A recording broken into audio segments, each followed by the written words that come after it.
end of my life as their daughter. I stand in the doorway of my childhood bedroom, suitcase in hand, watching father remove his reading glasses with deliberate slowness. Chicago? He tests the word like it tastes bitter on his tongue. To pursue interior design. Mother clutches her pearls, examining the modest stack of moving boxes behind me. Her lips purse into that familiar expression of disappointment I've seen since I was 7, and chose art camp over tennis lessons. Claire, father says, adjusting his tie with the same precision he uses in the courtroom. This isn't a career, it's a hobby for bored housewives. My fingers tighten around the handle of my suitcase. 3 years since graduation, and they still can't accept my choice. I have clients waiting for me. I say, struggling to keep my voice steady. Real contracts. The Willow Bean Calf and Blush Main Studio have both a coffee shop and a hair salon.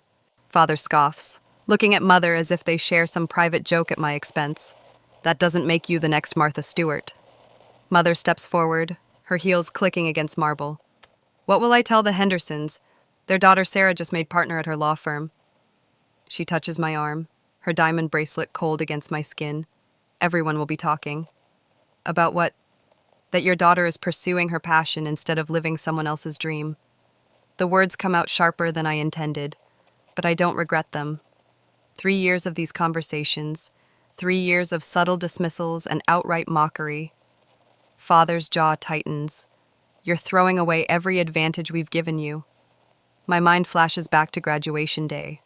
The silence from my parents when they announced my degree in interior design. The standing ovation they gave cousin Andrew for his MBA later that same weekend. The family gatherings where my portfolio remained hidden in my room while my brother's medical school achievements dominated every conversation. This isn't about advantages, I say. This is about respect. Respect is earned, father replies, the attorney in him emerging. And you haven't earned it with this foolish dream. Mother dabs at the corner of her eye with a monogrammed handkerchief. We've given you everything, Claire. The best schools, the right connections. Her voice breaks with practiced precision. How can you throw it all away? The guilt rises in my chest, familiar and suffocating. For 28 years, I've measured my worth by their approval. But standing here now, I see the pattern with painful clarity. This isn't a phase, Dad. My voice trembles but doesn't break. I have clients, real contracts, playing house with your little swatches and paint samples. Father walks to the window, looking out at the manicured lawn as if he can't bear to look at me. You'll be back in 6 months when reality hits and your bank account empties. I glance around my childhood bedroom one last time, the shelf of art competition trophies my parents never displayed downstairs. The design sketches I created at 14 that predicted trends, magazines featured years later, the evidence of a talent they refused to see. I'd rather fail at something I love, I say, than succeed at something that kills my soul. Mother gasps, as if I've slapped her. Father turns from the window, his face flushed. If you walk out that door chasing this foolish dream, don't bother coming back until you come to your senses. The ultimatum hangs in the air between us. This is the moment I've dreaded and anticipated for months. The reason I secured my Chicago apartment in secret. Why I lined up clients before telling them my plans. I guess we have nothing more to say then. I pick up my suitcase, surprisingly calm despite the storm inside me. Claire Catherine Richardson. Father's voice follows me down the stairs. You're making the biggest mistake of your life. Each step toward the front door feels like walking through concrete. 28 years of seeking approval. 28 years of trying to be the daughter they wanted instead of the woman I am. The last box slides into my packed car. The April breeze carries the scent of mother's prized roses, planted in neat rows just like the life they planned for me. Father appears on the porch as I close the trunk. Don't expect us to bail you out when this fantasy crumbles. I slide behind the wheel without responding. The engine starts with a gentle Perron final gift from them on my 26th birthday, when they still thought they could steer my life.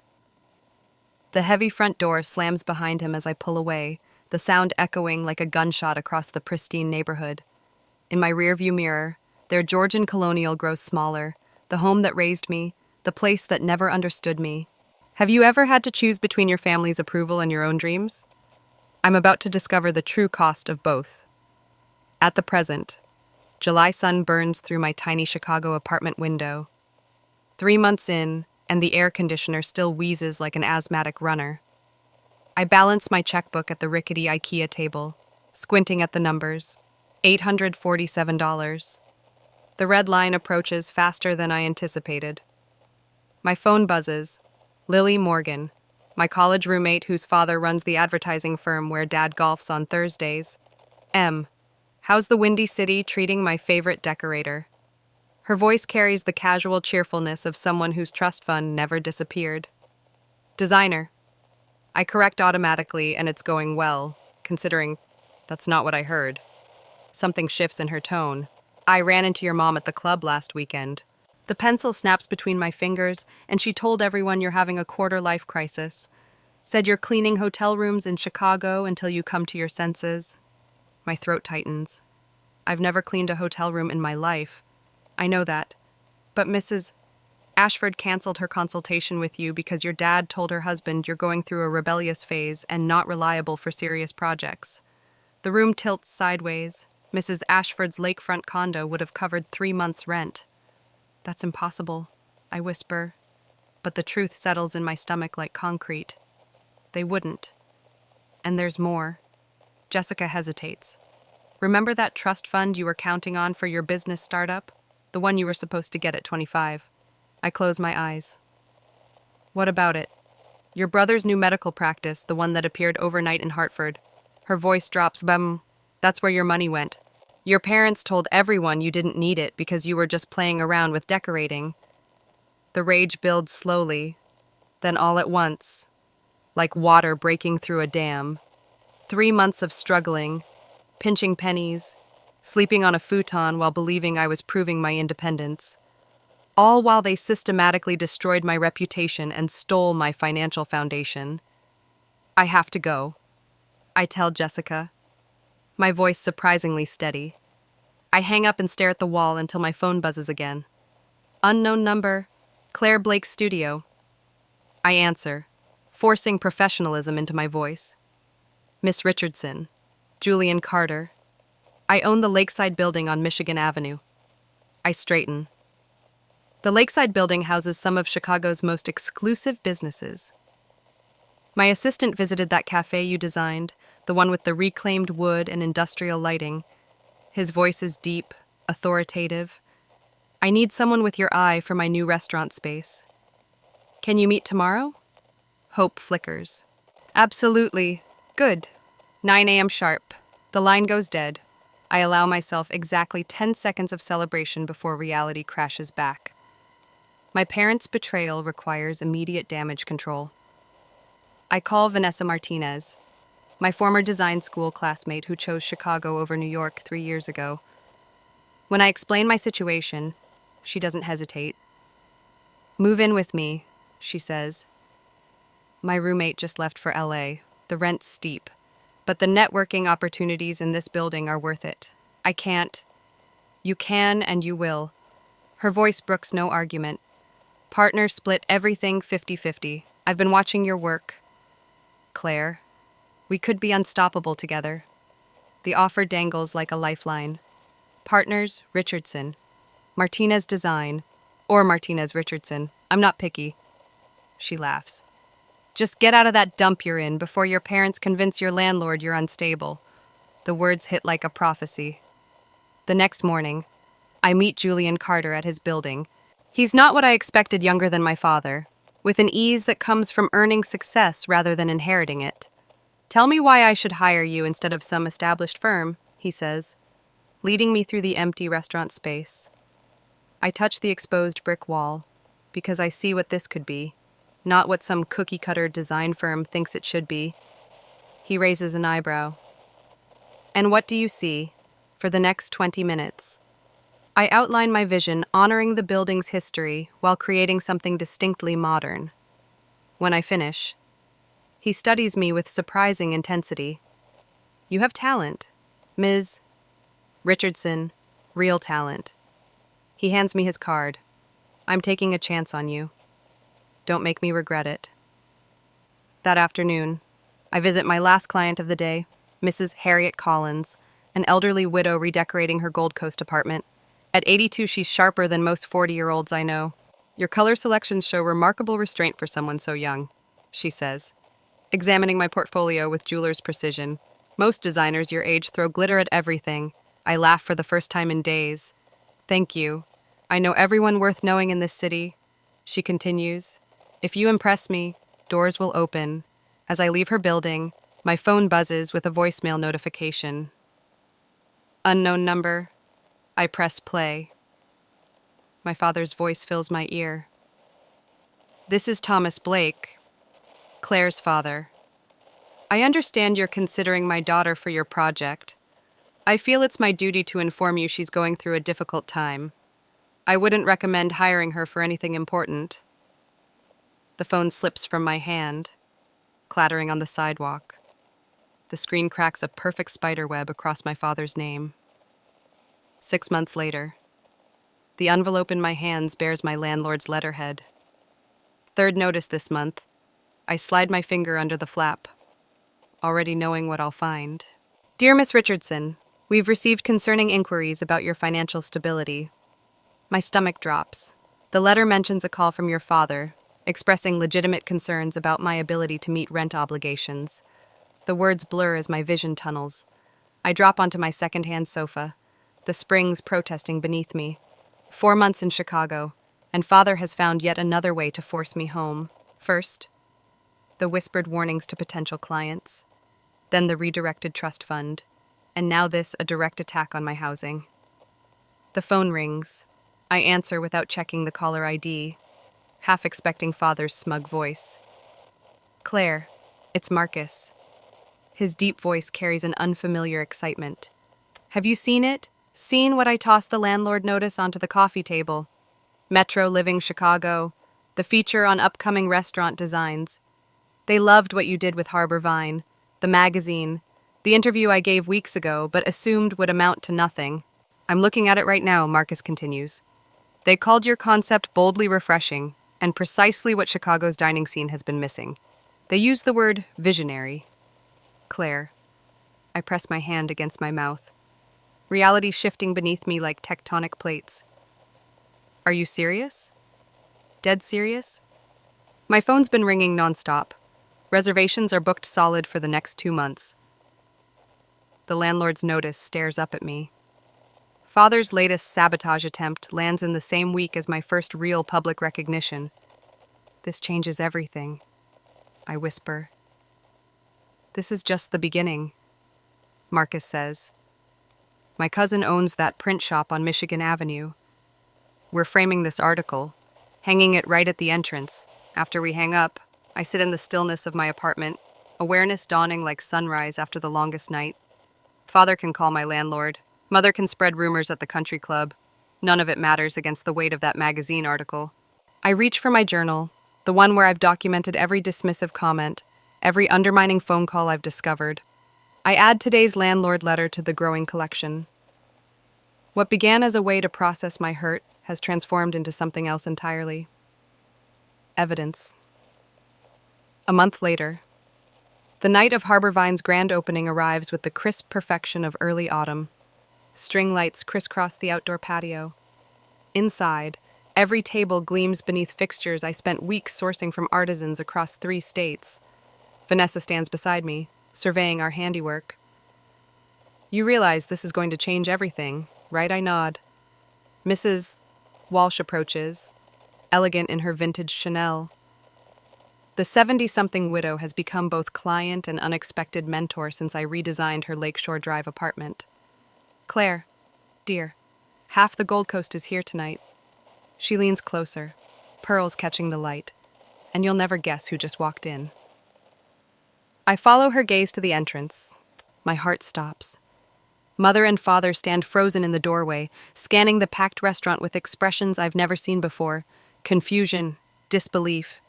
The slow dawning recognition that the narrative they've constructed of my inevitable failure doesn't match the reality before them. "They're here," I whisper to Vanessa, who immediately straightens beside me. "Time for the grand tour." She raises an eyebrow. I smooth my black dress as splurge after the magazine feature and cross the restaurant. With each step, I shed the desperate daughter seeking approval and become something else, a professional in her element. Mother, father. What a surprise. My voice carries none of the trembling uncertainty from our last meeting. Mother's eyes dart around the crowded space, taking in the Chicago Tribune food critic laughing at a corner table, the local television personality gesturing enthusiastically toward the custom ceiling installation. "We were in town for your father's conference," she says, fingers worrying the clasp of her purse. "We thought we'd check on you." Check on my failure. She means witness my struggle so they could sweep in with their told-you-so rescue. Perfect timing. I gesture to the space around us. Julian Carter's new restaurant, my design. Father's face hardens as he recognizes the name from the magazine article his country club friends must have mentioned. This is unexpected. Before I can respond, Marcus appears at my side. "Claire, there you are. The investors are asking for you." He extends his hand to my parents. "Julian Carter, your daughter has transformed my business. We're already discussing 2 more locations based on the response to her design concepts." Mother's mouth forms a perfect O of surprise. Father shifts his weight, attorney instincts searching for control in an uncontrollable situation. Is that so? Father manages his courtroom voice, failing to mask his discomfort. Vanessa joins us, champagne flutes balanced expertly between her fingers. "Claire, the Lakefront Hotel Group is asking for your card. Their CEO loves the reclaimed wood feature wall." The evening unfolds like a dream sequence. My parents stand awkwardly as Chicago's business elite approach, praising my work, exchanging cards, making appointments. The narrative they expected finding me defeated and ready to return home crumbles with each introduction. Later, as the night winds down, Mrs. Walsh pulls me aside. "Darling, I've spoken with the board at Evermont Group. They're redoing their flagship hotel downtown. I showed them your portfolio. They want you, specifically you, for the project. Evermont Group." My voice catches. The luxury chain, the very same. Her eyes twinkle. "The signing dinner is Thursday at Briarwood Club, the same country club where Mother once told her friends I was finding myself while dismissing my design dreams over cucumber sandwiches." I glance across the room where my parents prepare to leave, faces tight with unspoken tension. They came expecting to witness my failure. Instead, they've become spectators to my rising success. As I watch them go, a strange peace settles over me. For the first time since leaving home, I realize a fundamental truth. I no longer need their approval to validate my choices. The proof surrounds Maine Marcus's packed restaurant, in Vanessa's unwavering partnership, in Mrs. Walsh's connections, in the business cards filling my purse. Standing in this space I created, watching my vision brought to life around me, I finally understand. Their opinion of my success has become irrelevant to my actual success. And that realization feels like freedom. 2 weeks later, the realtor's keys jingle as she unlocks the heavy oak door. Sunlight floods the marble foyer, dancing across herringbone floors that stretch toward floor-to-ceiling windows overlooking Lake Michigan. As you can see, Ms. Richardson, this property offers unparalleled views. She gestures toward Chicago's glittering skyline. 2.3 million is actually quite reasonable for Gold Coast waterfront. I step inside, my heels clicking against marble that reminds me of home. Except this time, I'm the one writing the check. My fingers trace the mahogany banister of a sweeping staircase that would make Mother weak with envy. "I'll take it," I say, the words simple yet heavy with victory. The realtor blinks. "Don't you want to see the upstairs?" A smile spreads across my face. I've seen enough. 3 hours later, I sit in my design studio, signing the final paperwork for Richardson Design Collective's newest acquisition. My phone buzzes with Vanessa's text. "Your father called the Henderson law firm to warn them about hiring you. Again, I should feel wounded." Instead, A laugh escapes my throat. While father was sabotaging potential clients, I signed contracts with 3 senior partners from rival firms this morning. Each one specifically requested me after seeing my restaurant designs in Metro Living Chicago. Claire Marcus pokes his head through my office door, his expression unusually serious. You need to see this. He slides his tablet across my desk. Mother's Facebook page glows with her latest passive-aggressive masterpiece. As parents, we must support our children through difficult phases, even when they reject our guidance. Some lessons can only be learned through failure. The comments section blooms with unexpected defiance. Claire Richardson designed our bistro business up 42 since reopening. Her work on our law office was featured in Interior Style. Strange definition of failure. Patricia, have you actually seen your daughter's work? It's revolutionary. Marcus watches my face. Your mother's post backfired spectacularly. People are noticing the disconnect, I say, tracing the edge of my desk-reclaimed walnut I salvaged from an abandoned warehouse. Between their narrative and reality. Perfect timing for our next move, Marcus says, sliding a formal letter across my desk. Design Monthly confirmed. They're featuring your Lakeshore Drive penthouse project next month. I press my palms against the cool surface of my desk, steadying myself. The same month I close on the mansion. The same month you reveal what you've built while they were busy predicting your failure. Marcus grins. Mrs. Walsh has been magnificent. Half of Chicago's social registry is requesting your services because of her recommendations. The studio door opens again as Vanessa enters, her arms filled with material samples. The contractor called. We can begin mansion renovations next week. She drops an elegant leather portfolio on my desk. And this just arrived from Langston Wells. They want a full valuation of Blake County. Design for their investment report. Valuation. My voice catches. 1.2 million, Vanessa says, her eyes dancing with triumph. And that's conservative. I remember father's final words as I drove away. Don't expect us to bail you out when this fantasy crumbles. My phone lights up with an incoming call, father's law partner requesting an urgent consultation for their downtown offices. The universe has a wicked sense of humor. You know what's beautiful about this moment? I ask, letting the call go to voicemail. They have no idea what's coming. Speaking of which, Vanessa pulls up her tablet. Your father's colleagues have started asking questions. Apparently, several clients mentioned your work at last week's Bar Association dinner. They wanted to know why Robert never mentioned his successful daughter. The image of father squirming under those questions warms me more than it should. And the mother, Marcus, asks. Cornered at the country club, Vanessa replies, scrolling through her notes. 3 different members asked about Claire's gorgeous spread and form function. Patricia claims she hadn't seen it. She lied. I say, remembering the magazine subscription records. Mother has received every issue for 15 years. The afternoon sunlight shifts, casting my office in amber glow.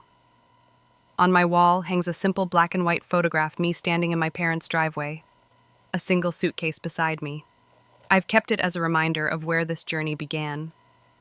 The mansion renovations will be completed in 6 weeks, I say, turning back to my team. Just in time for the Design Monthly release. What are you planning? Vanessa asks, recognition dawning in her eyes. I open my laptop and begin typing an invitation template.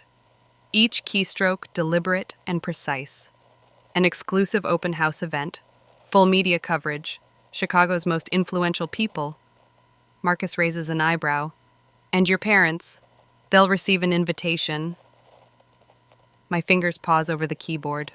Not as family, as interested parties in interior design. Vanessa watches me closely. That's ice cold. Claire. No, I correct her, remembering every dismissal, every sabotage attempt, every cruel word. That's calculated. I finish typing the invitation, my anger crystallizing into something harder, more purposeful. The grandfather clock in my office, a deliberate echo of the one from my childhood home, chimes 6 times. The same hour I walked away 8 months ago. Print 2 copies on the heavy cardstock, I tell Vanessa, and send them to Greenwich, Connecticut. The sun sets over Lake Michigan, painting the sky in shades of revenge. 2 months later, the grandfather clock in my foyer strikes 6. Each chime reverberates through the marble floors of my Chicago mansion, marking the beginning of my life as their conqueror. I stand in the doorway of my grand living room, champagne flute in hand, watching father remove his reading glasses with deliberate slowness. 200 guests, 200. He tests the words like they taste bitter on his tongue for an interior design showcase. Mother clutches her pearls, examining the sophisticated crowd of Chicago's elite behind me. Her lips purse into that familiar expression of disbelief I've seen since I was 7, and chose art camp over tennis lessons. Your parents from Connecticut. A silver-haired magazine editor approaches us, extending her hand to father. How wonderful you could attend Claire's triumph. Her vision has transformed Chicago's design landscape in just 3 years. Father straightens his tie with the same precision he uses in the courtroom. His mouth opens, then closes, as words fail him for perhaps the first time in his legal career. We always knew Claire had potential. Mother manages, her voice strained. More than potential. The editor laughs. Your daughter is revolutionizing commercial space design. The waiting list for her services stretches into next year. I smile, touching the editor's arm. Would you excuse us? I promised my parents the first tour. As I guide them through the mansion, cameras flash, journalists scribble notes, 200 influential Chicagoans, bank presidents, restaurant owners, real estate developers raise glasses in my direction. This main living area blends traditional architecture with contemporary elements. I explain, slipping effortlessly into my professional voice. I learned to trust my own vision when traditional sources of support weren't available. Mother flinches. Father stares at the limestone fireplace, avoiding my eyes. Your dining room was featured in Design Monthly. Someone calls out, the walnut table is exquisite. Salvaged wood. I respond. Sometimes beauty comes from discarded materials others failed to value properly. We move upstairs, past rooms that showcase different design philosophies. Each space tells its own story. Each room draws gasps of appreciation from the crowd following us. The final door opens to my home office. Here, magazine covers featuring my work line, one wall. Award certificates hang beside them. A sleek computer displays real-time metrics of my business growth, client lists, revenue charts, property acquisitions. But it's the opposite wall that captures everyone's attention. This is where my journey began. I tell the crowd, my voice carrying through the suddenly quiet room. Sometimes the greatest clarity comes when you're forced to choose between comfort and growth. I'm grateful for that clarity. Father's face flushes dark red. Mother stares at the floor. A young journalist raises her hand. Did you have family support when you started your design career? The question hangs in the air. 200 people turn toward my parents, standing awkwardly in their expensive clothes, outsiders at their daughter's triumph. Success requires different kinds of support, I answer carefully. I was fortunate to find mentors who recognized potential, despite some initial skepticism from unexpected sources. Murmurs ripple through the crowd. Business cards appear in hands. Everyone wants to align themselves with success. Father steps forward suddenly. Claire inherited her strong work ethic from our family, he announces, attempting to claim some credit before the influential crowd. The room falls silent. My moment has arrived. The most valuable thing I learned was self-reliance when support systems prove unreliable. I respond, my voice calm, but carrying to every corner. That lesson proved more valuable than any inheritance. Someone whistles softly. The sound of a phone camera clicking breaks the tension. For the next hour, I'm surrounded by admirers while my parents drift through the crowd like ghosts. They watch as bank presidents seek my opinions. They observe as developers press business cards into my hand. They stand forgotten while Chicago's elite celebrate their daughter. The social reversal is complete. These are people whose approval my parents would desperately seek at their Connecticut country club. Now these same people barely acknowledge Robert and Margaret Blake, focused instead on their daughter's vision and success. As the evening winds down, guests file out with praise still flowing. Brilliant showcase, revolutionary concepts. Can't wait to see what you do next. My parents stand alone in the foyer beneath another grandfather clock that marks the time with the same steady rhythm as the one in Connecticut. But everything else has changed. Was it worth it, I ask, approaching them as the last guests depart. Father adjusts his tie one final time. Mother touches her pearls. Neither answers. They don't need to. The question wasn't really for them. It was for me. And standing in my mansion, surrounded by the evidence of my success, despite their doubt, despite their active sabotage, I finally know the answer. Yes, it was worth every struggle, every tear, every moment of doubt. Not for the revenge, sweet as it is, but for the woman I discovered when I had no choice but to believe in myself. The chandelier in my foyer, crystal and brass. Not the Georgian colonial fixture from my parents' home, cast golden light across 15 faces gathered around my dining table. 1 year since that fateful departure. And look at us now. Blake Compy, design, 15 employees, $3 million in revenue, and a second mansion purchase that landed on the cover of Design Monthly last week. To Claire. Vanessa raises her champagne flute, her Argentine accent warming each syllable. Who taught me that talent without courage is just wasted potential? Marcus, now owner of 3 restaurants featuring my designs, stands next. His broad shoulders straighten with pride. To the woman who turned down corporate hotel chains to design my little riverside cafe, loyalty matters. I sip my champagne, warmth spreading through my chest that has nothing to do with alcohol. This Thanksgiving table holds no judgment, only genuine celebration, no pearl clutching, no courtroom cross-examinations disguised as conversation. Mrs. Walsh, elegant at 82, passes the cranberry sauce. Did I tell you all that Claire's redesign of my vacation home impressed the Cayman Islands resort developer? That contract alone was worth Eleanor. I laugh, color rising to my cheeks. Some things a lady keeps to herself. Nonsense. She winks.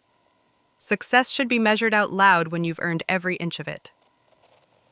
The conversation flows, punctuated by laughter, no one checking watches, no subtle disapproval of career choices, just genuine connection among people who choose to be together rather than obligated by blood.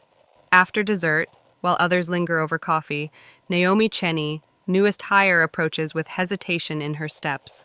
Ms. Richardson, could I ask your advice about something personal? We step into my home office. The wall opposite my desk displays that photo of me leaving Connecticut with a single suitcase now framed alongside magazine covers and design awards. My parents gave me an ultimatum yesterday, Naomi Chen says, voice quivering. Either abandon this design nonsense and finish my business degree or lose their financial support. Her eyes fix on my awards. I know I have talent, but they keep saying no one succeeds in creative fields unless they're already connected. The words strike a familiar chord. Last Thanksgiving. I sat alone in a studio apartment eating microwave turkey dinner while my family gathered without me. I take her hands in mine. My parents told me interior design was a hobby for bored housewives. Now I have 15 employees and design contracts with waiting lists. But your family had connections, right? Mine work at the post office and a grocery store. I guide her to the window overlooking Chicago skyline. Julian Carter gave me my first break because he liked my portfolio, not my last name. Mrs. Walsh introduced me to her friends because she valued my work, not my pedigree. What should I do? Her voice breaks. That's your choice. But know this, if you choose your passion, you won't walk that path alone. We'll make sure of it. A week later, the Next Wave Creatives Fund becomes reality. Blake Compy, Design commits 5% of annual profits to grants and mentorships for young creative professionals facing family opposition. The paperwork sits on my desk beside an unexpected letter. The Richardson family letterhead. My father's formal signature. Your foundation announcement in the Tribune has given us much to consider. Profound regret for our failure to recognize on request permission to make amends. Substantial donation enclosed. I place the letter beside their check large enough to fund 3 full scholarships. My response is 3 lines long, boundaries clear, expectations measured, reconciliation possible. But on new terms, respect must be earned through actions, not purchased with money. 6 months later, the foundation hosts its first reception. Young artists, designers, and creatives fill the same mansion foyer where I once felt judged and dismissed. My parents stand awkwardly near the refreshment table, watching me present the inaugural grants. When someone tells you your dream isn't practical, I tell the recipients, remember that practicality never changed the world. Beauty, innovation, and courage did. Later that day, I step onto the small stage we've arranged in the living room, looking out at faces young and old, related by blood and by choice. My TED Talk is called Building Beauty from Broken Expectations, because sometimes I find my parents' eyes in the crowd. The greatest gift someone can give you is forcing you to believe in yourself. In my office the next day, I straighten that framed photo of me with my single suitcase. Beneath it sits a gallery of success markers, design awards, magazine features, and now foundation recipients' thank you notes. The journey from dismissed daughter to industry leader taught me this. Sometimes losing approval helps you find something more valuable, your own strength. What would you choose?